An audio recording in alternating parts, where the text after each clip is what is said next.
വന്ദേ മുകുന്ദ ഹരേ ജയ ശൗരേ സന്ദാബഹാരി മുരാരേ ദ്വാപര ചന്ദ്രിക ചർച്ചിതമാം നിന്റെ ദ്വാരകാപുരിയെവിടെ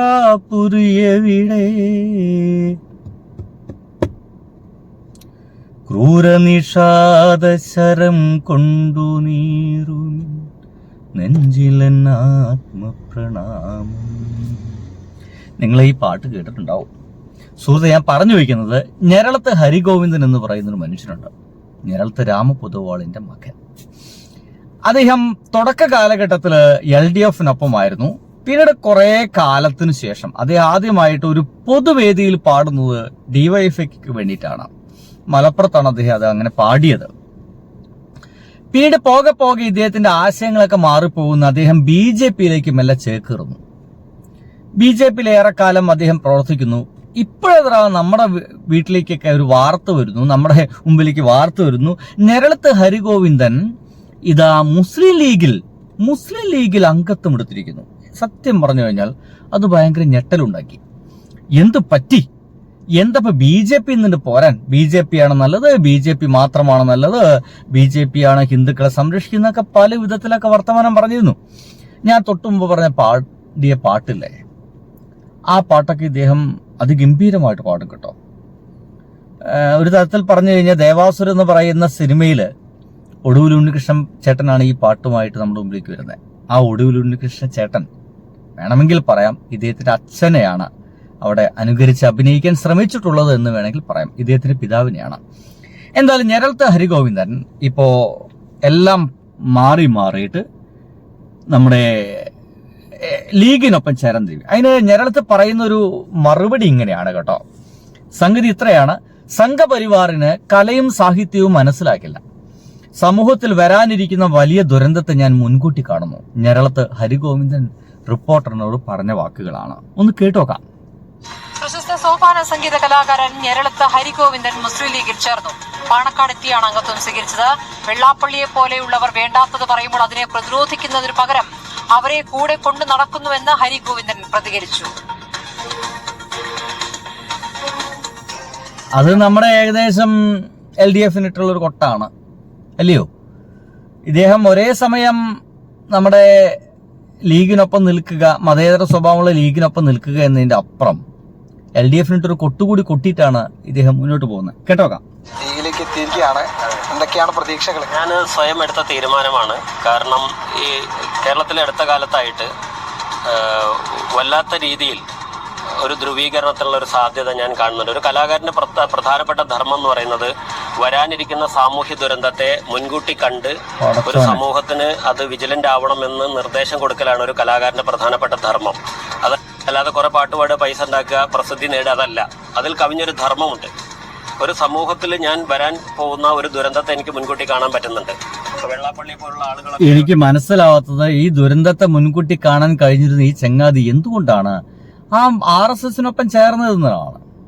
ഇത്ര കാലം RSSന്റെ ഒപ്പായിരുന്നില്ലേ? കേൾക്കാം. വേണ്ടാത്തത് പറയുമ്പോൾ അതിനെ പ്രതിരോധിക്കാൻ ബാധ്യതപ്പെട്ട ആളുകൾ യാതൊരു വാക്ക് പോലും പറയാതെ അയാളെ കൂടെ കൊണ്ടു നടക്കുകയാണ്.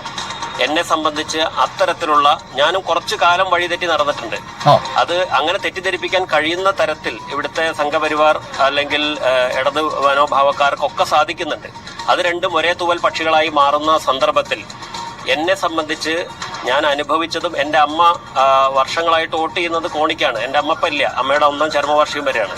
അപ്പം ഞാൻ ഈ നാമനിർദ്ദേശ പത്രിക കൊടുത്ത് കഴിഞ്ഞിട്ട് ജോയിൻ ചെയ്യാൻ തീരുമാനിച്ചാണ്. ഖാദർ സാഹിബിനോട് പ്രത്യേകം പറഞ്ഞു, അല്ലെങ്കിൽ വിചാരിക്കും ഇലക്ഷന് സീറ്റ് കിട്ടാൻ വേണ്ടിയിട്ടാണ് വരുന്നത്, തെറ്റിദ്ധരിക്കുന്ന തരത്തിൽ ദുർവ്യാഖ്യാനങ്ങൾ ഉണ്ടാക്കും. അതിനാണ് അത് കഴിഞ്ഞിട്ട് വരാൻ തീരുമാനിച്ചത്. അപ്പോൾ എനിക്ക് കുറച്ചധികം കാര്യങ്ങൾ പറയാനുണ്ട്. ഞാനിപ്പോൾ ആദരണീയായ തങ്ങളുടെ കയ്യിൽ നിന്ന് മെമ്പർഷിപ്പ് മേടിച്ചു. മുസ്ലിം ലീഗിന്റെ ബന്ധപ്പെട്ട KMCC ഉൾപ്പെടെയുള്ള അതൊന്നും കുഴപ്പമുള്ള കാര്യമൊന്നുമില്ല. പക്ഷെ ഇദ്ദേഹം ഇവിടെ തന്നെ നിന്നാൽ നന്നു എന്ന് മാത്രമേ ഞാൻ പറയുന്നുള്ളൂ. കാരണം LDFന്നൊക്കെ തുടങ്ങിയൊരു യാത്രയാണ്. പിന്നെ BJPക്ക് ചാടുന്നു. അപ്പൊ തന്നെ കുറെ LDFന് ചീത്തപ്പേരുണ്ടാവുന്നു. ഇത്ര കാലം LDFന്റെ ഒപ്പല്ലേ ഉണ്ടായിരുന്നത്. ഇപ്പൊ മിക്ക കമ്മ്യൂണിസ്റ്റുകാർ അവസാനമാകുമ്പോൾ BJP ആവുമെന്ന് പറയുന്ന ചീത്തപ്പേരിനൊക്കെ LDFന് ഉണ്ടാക്കി കൊടുത്തു. അത് കഴിഞ്ഞപ്പോൾ ഏറെക്കാലം BJPക്ക് ഒപ്പം നിന്നിട്ട് LDFനെയും മതേതര സ്വഭാവമുള്ള എല്ലാവരെയും ചീത്ത പറഞ്ഞിട്ട് ഇങ്ങനെ കുറച്ചു കാലം മുന്നോട്ട് പോയി. പിന്നെ കുറച്ചു കാലം ഭയങ്കര സൈലന്റ് ആയിരുന്നു, എവിടെയില്ല, അദ്ദേഹത്തിന് വേദികളൊന്നും കിട്ടുന്നുണ്ടായിരുന്നില്ല. അങ്ങനെതാ ഇപ്പോഴിതാ വീണ്ടും ഇങ്ങനെ പറന്ന് ഇപ്പോൾ പാണക്കാട് ശിഹാബലി തങ്ങളുടെ മുമ്പിലേക്ക് എത്തിയിരിക്കുന്നു. അവിടെ എത്തിയിട്ടിപ്പോൾ എന്താ പറയുക, ഇതൊക്കെ വാങ്ങിച്ചിരിക്കുന്നു.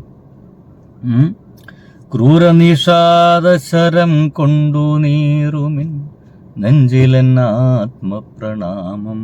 എന്തെങ്കിലുമൊക്കെ അത്രയധികം വിഷമം അദ്ദേഹത്തിന് ഉണ്ടായിരിക്കാം, അതിന്റെ ഭാഗമായിട്ടായിരിക്കും. അപ്പൊ നമ്മളും അദ്ദേഹത്തിന് പ്രണാമം അർപ്പിക്കുക എന്നല്ല വേറെ എന്ത് ചെയ്യാൻ പറ്റും? എനിക്ക് ചെയ്യാൻ കഴിയുന്ന കാര്യങ്ങൾ ചെയ്യുക. അതുകൊണ്ട് കലയിലും സാഹിത്യത്തിലുമുള്ള ഒരു പ്രത്യേക വരേണ്യവൽകൃത സമീപനങ്ങളെ പ്രതിരോധിച്ചുകൊണ്ട് ഇവിടുത്തെ ദളിതർക്കും ഇവിടുത്തെ മുസ്ലിമിനും ക്രിസ്ത്യാനിക്കും കേരളത്തിന്റെ സാംസ്കാരിക സ്ഥാപനങ്ങളിൽ കൃത്യമായ പ്രാതിനിധ്യം കിട്ടുന്നതിന് വേണ്ടിയിട്ടുള്ള നിലപാടുകൾ എടുക്കുക, അതിനുവേണ്ടി സംസാരിക്കുക, അതിനുവേണ്ടി പ്രവർത്തിക്കുക എന്നത് മാത്രമാണ് ഈ വരവിന്റെ ലക്ഷ്യം. എന്നെ ഏൽപ്പിക്കുന്ന ജോലി എന്തായിരുന്നാലും അത് IUML ആയാലും എന്തായാലും അദ്ദേഹം അത് ഒക്കെ ഏറ്റെടുക്കാൻ തയ്യാറാണെന്ന് പറയുന്നത്. നമുക്കും ഇപ്പോ എന്താ പറയാ, എവിടെയോ പാടി ബാക്കി വെച്ചതിന്റെ കുറച്ചുണ്ട്, അത് കുറച്ച് നിവേദ്യം അതങ്ങോട്ട് തരാം എന്ന് പറഞ്ഞ പോലെ. വന്ദേ വന്ദേ മുകുന്ദ ഹരേ ജയ ശൗരേ സന്താപഹാരി മുരാരേ ദ്വാപര ചന്ദ്രിക ചർച്ചിതമാം നിന്റെ ദ്വാരകാപുരിയെവിടെ ക്രൂരനിഷാദശരം കൊണ്ടു നീറുമിൻ നെഞ്ചിലെന്നാത്മപ്രണാമം. വന്ദേ